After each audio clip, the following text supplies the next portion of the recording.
My name is Sarah Chen. I'm 28 years old, and 3 weeks ago, I watched my mother's perfect life implode on live television. You've probably seen the clip, it went viral. Influencer mom's secret daughter exposed. But here's what the headlines didn't tell you: I wasn't a secret. I was erased. Systematically, deliberately. From every photograph, every story, every memory she sold to 800,000 followers. Last month, a reporter found proof I existed. And I had something my mother didn't know about: the original photos. Before I tell you what happened when we finally came face to face, let me take you back to where this nightmare began. It started with a voicemail I almost deleted. I was finishing a double shift at Seattle Grace Hospital when my phone buzzed. Unknown number. I let it ring. Patients come first, always. But something made me check it during my break. Miss Chen, this is Amanda Torres from Digital Truth Magazine. I'm investigating influencer authenticity, and I found something disturbing about your mother, Catherine Chen. My coffee went cold in my hand. According to public records, Catherine has 3 children. Her brand shows only 2. You're listed on a birth certificate from 1996, but you don't exist anywhere online. I'd like to understand why. I sat in that fluorescent lit break room for 20 minutes, staring at my phone. 12 years. 12 years since I'd walked away from that house. I'd built a new life, career, friends, an apartment where I could breathe. And now this stranger was asking me to dig up bones I'd buried deep. But here's the thing about buried trauma: it never really disappears, it just waits. I saved Amanda's number, didn't call back. Not yet. That night, I did something I hadn't done in years. I searched my mother's name: Catherine Chen, the mindful mom. There she was, glowing in soft focus perfection. Posts about organic parenting, emotional intelligence, conscious living. My younger siblings, Emma and Noah, featured in every shot. Smiling, perfect, whole. I scrolled back years, hundreds of photos. Birthday parties I remembered being at. Christmas mornings I'd helped set up. Family vacations I'd tagged along on. In every single one, I'd been cropped out. Not forgotten. Erased. The first time I disappeared was December 2010. I was 13. Mom was launching her blog, The Mindful Mom's Journey. She needed content, family photos that showed her parenting philosophy in action. I was excited. Finally, something we could do together. Sarah, help me scan these. She called from her home office. I carried stacks of photo albums carefully, like they were sacred texts. To me, they were. This one's my favorite. I held up our Christmas photo from 2009. Dad had me on his shoulders to put the angel on top of the tree. Emma was laughing at something Noah said. We looked happy. We looked like a family. Mom took the photo, studied it for exactly 5 seconds, then opened Photoshop. I watched her select the crop tool. Mom, what are you doing? The composition works better this way. You're blocking Emma's face. I wasn't blocking anything. I was standing next to her, my arm around her shoulders. But on the screen, I watched myself disappear. One click. Gone. There. Perfect. That word. Perfect. I'd hear it 1,000 more times. Perfect family. Perfect children. Perfect life. And I was the imperfection that needed editing. It didn't stop with one photo. Over the next 3 years, I watched Mom systematically erase me from our family history. School photos, cropped, birthday parties. I'm holding the cake in the original, but the version she posted shows just Emma and Noah. Even the photo from my own 14th birthday disappeared from the internet. She kept it in a drawer somewhere, I suppose, but to the world, to her followers, I didn't exist. The worst part? She made me complicit in my own erasure. Sarah, step to the left. You're ruining the shot. Sarah, can you take the picture instead? I need one with just the kids. Sarah, this is for the blog. You understand. I understood, all right. I understood I was too awkward, too quiet, too something to fit her aesthetic. My younger siblings were photogenic, obedient, easy. I was the difficult one, the one who asked questions, the one who saw through her performance. And for someone building a brand on authenticity, I was a liability. By 16, I'd mastered the art of disappearing even when I was present. I'd come home from school, grab food, and vanish into my room. I stopped trying to join family dinners when the camera came out. I stopped hoping she'd notice when I made honor roll or got accepted into the advanced science program. Mom noticed when Emma got a B plus on a spelling test, wrote a whole blog post about embracing imperfection. When I got straight A's and was nominated for a regional science award, silence. The funny thing about being erased is that you start to erase yourself. I stopped talking in family settings, stopped asking for anything, stopped existing loudly. Maybe if I became small enough, I thought, quiet enough, perfect enough, maybe then she'd see me. I was wrong. I left home 3 weeks after my 17th birthday. Not in a dramatic midnight escape. That's movie stuff. I left in broad daylight with a backpack and a college acceptance letter. Northwestern University, full ride scholarship, pre med program. I found Mom in her studio. She'd converted the garage into a filming space by then. She was recording content about nurturing your child's dreams. Emma and Noah sat cross legged on cushions, listening with practiced attention. Mom, I got in. I held up the letter, hands shaking. Full scholarship. I'm going to be a doctor. She didn't look up from the camera viewfinder. That's nice, honey. We're filming. I stood there, waiting, hoping. The camera rolled for another 27 minutes. I know because I counted. When she finally called cut, I tried again. Mom, can we talk? 5 minutes, please. She sighed. That special sigh reserved just for me, the one that said, "You're exhausting." You want to know why I don't feature you, Sarah? She finally looked at me, really looked. You don't fit the narrative. You're resistant, negative, difficult. My followers don't need that energy. I'm your daughter. And Emma and Noah are my children too. The difference is they don't make everything harder. The words hit like a physical blow. I didn't cry, didn't scream, just walked upstairs, packed essentials, and left. Nobody stopped me. The next morning, Mom posted a video teaching kids about boundaries and independence. Emma and Noah were in it, discussing the importance of letting go with love. I wasn't mentioned, not once. For 12 years, I built a life where Catherine Chen didn't exist. I worked my way through nursing school, got my RN, moved to Seattle, made friends who knew nothing about the mindful mom. On holidays, I told people my family was complicated and left it at that. I was happy. Or at least I'd convinced myself I was. Then came Amanda Torres's voicemail. I waited 3 days before calling back. 3 days of sleepless nights, staring at my phone, arguing with myself. What good would it do? Why reopen old wounds? I'd moved on, hadn't I? But I kept thinking about something a patient told me once. Mrs. Martinez, recovering from surgery, noticed I never mentioned family. Silence protects the person who hurt you, she said. Not you. At midnight on the third day, I called Amanda.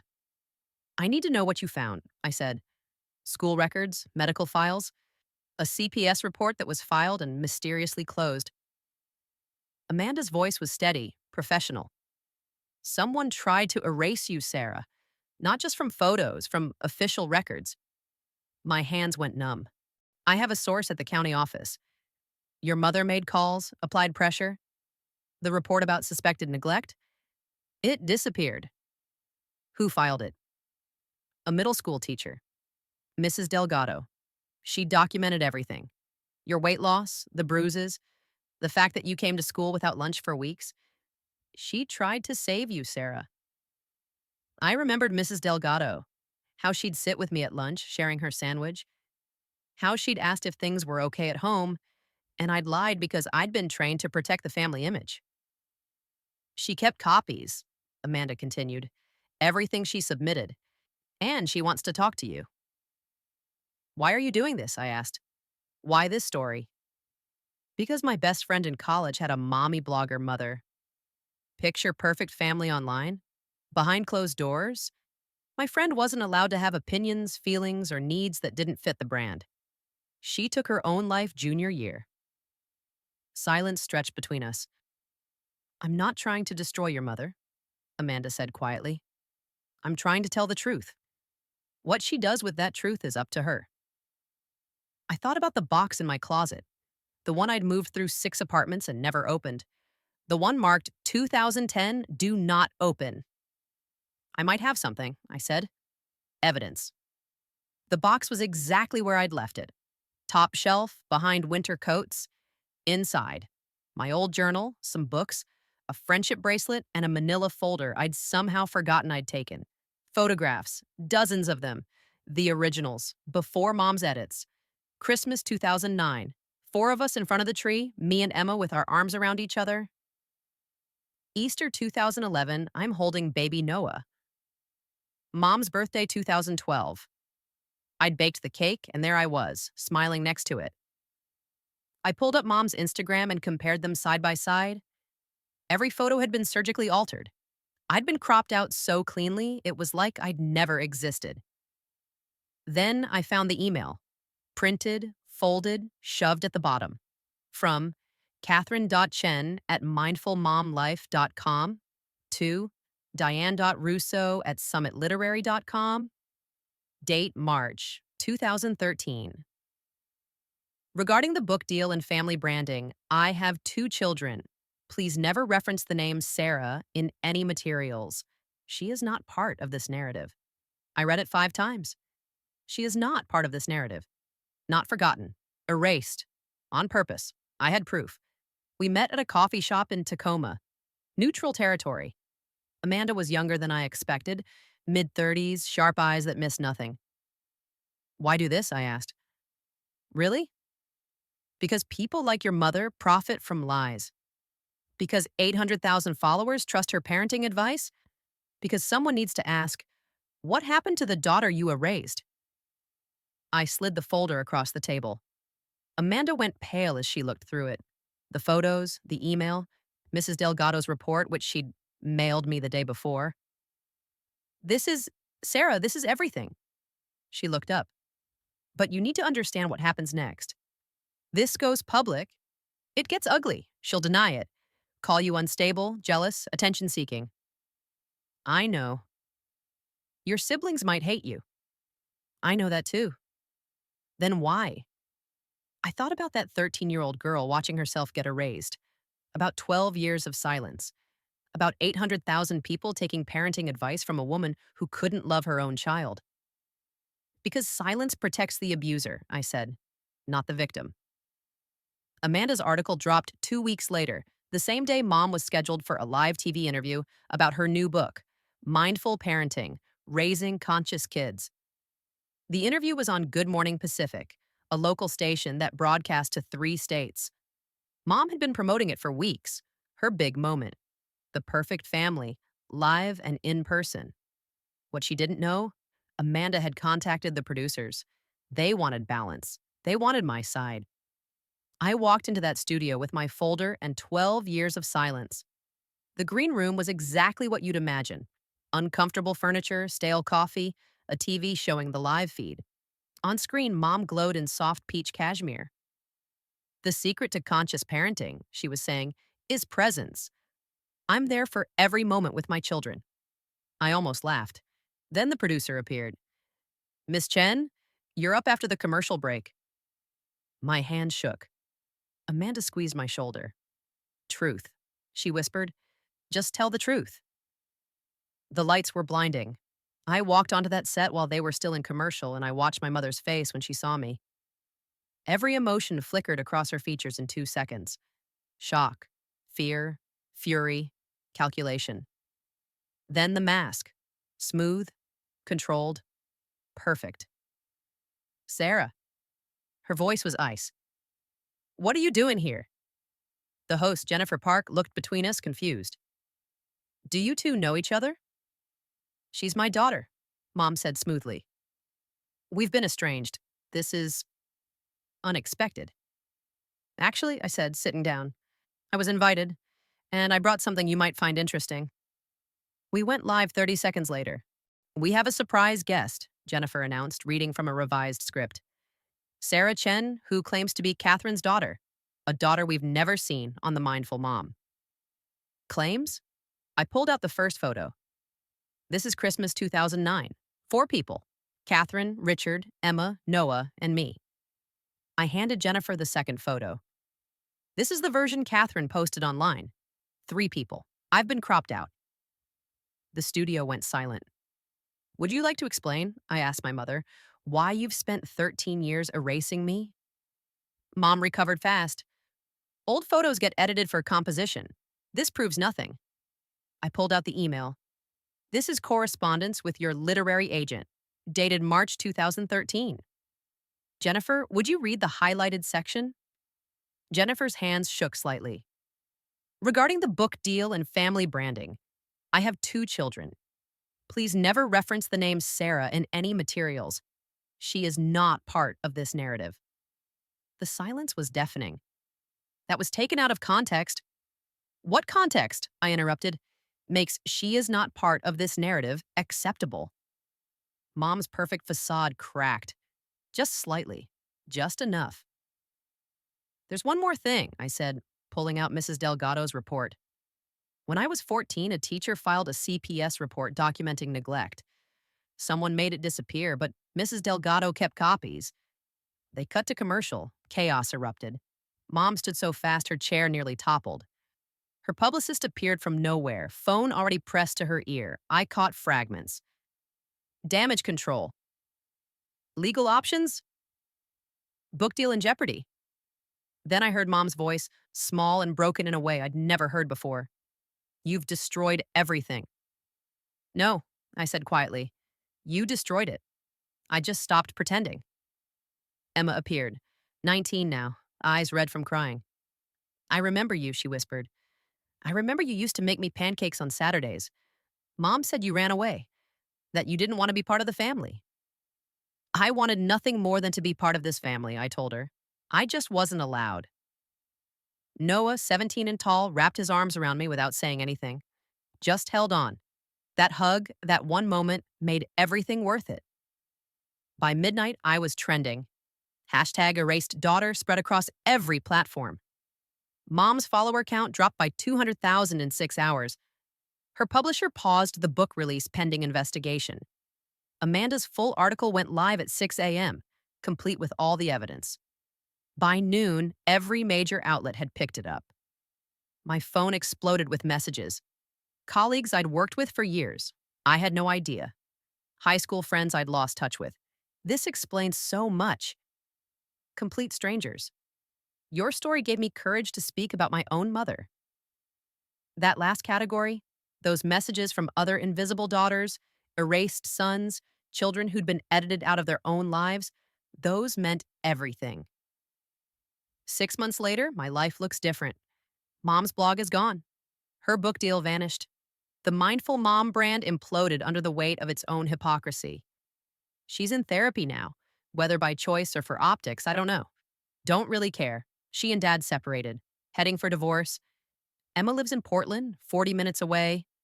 We have dinner every Sunday, rebuilding something real. No cameras, no performance, just 2 sisters learning who they actually are. Noah calls me every Wednesday. We're working through it. The fake childhood, the manufactured memories, the cost of perfection. Dad sends emails sometimes. Apologies that arrive 12 years too late. I read them. Haven't responded yet, maybe someday. As for me, I got promoted to charge nurse. My apartment has photos on every wall now, pictures where nobody's been cropped out. I started therapy, processing things I'd buried for over a decade. Some nights I still look at those original photos. The little girl smiling next to her sister, her arm around her mom's waist, looks like a stranger to me now. But she's also the reason I'm here. She survived. And eventually she thrived. I keep one photo on my mantle. Christmas 2009, the original version. All 4 of us in front of the tree laughing at something off camera. I don't remember what was funny, but I remember feeling like I belonged. For 13 years, I thought being erased was my fault. That if I'd been easier, quieter, more perfect, she would have kept me in the frame. Here's what I finally understand. Some people don't edit you out because you're wrong. They edit you out because you're evidence that they're not who they pretend to be. You can't make someone love you. You can't make someone see you, but you can make sure you see yourself. I'm not the cropped girl anymore. I'm the whole picture. And nobody, not my mother, not her followers, not the voice in my head that still sometimes whispers, too difficult to love, can edit that out. If you've ever felt invisible in your own family, you're not alone. Drop a comment. Your story matters. You matter.